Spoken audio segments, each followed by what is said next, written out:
Kalian biasa ganti oli mesin kalian berapa bulan kali, bos? 11. Sebenarnya ganti oli mesin Vespa itu cukup mudah dan murah kalau bisa dikerjakan sendiri.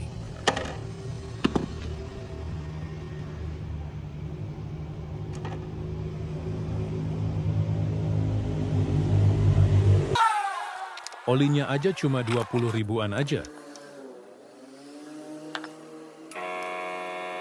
Untuk yang belum pernah ganti oli sendiri, coba deh ganti sendiri, seru loh.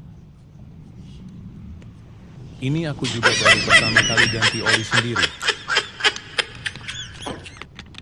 Gimana, udah kayak bengkel pro sono-sono itu belum?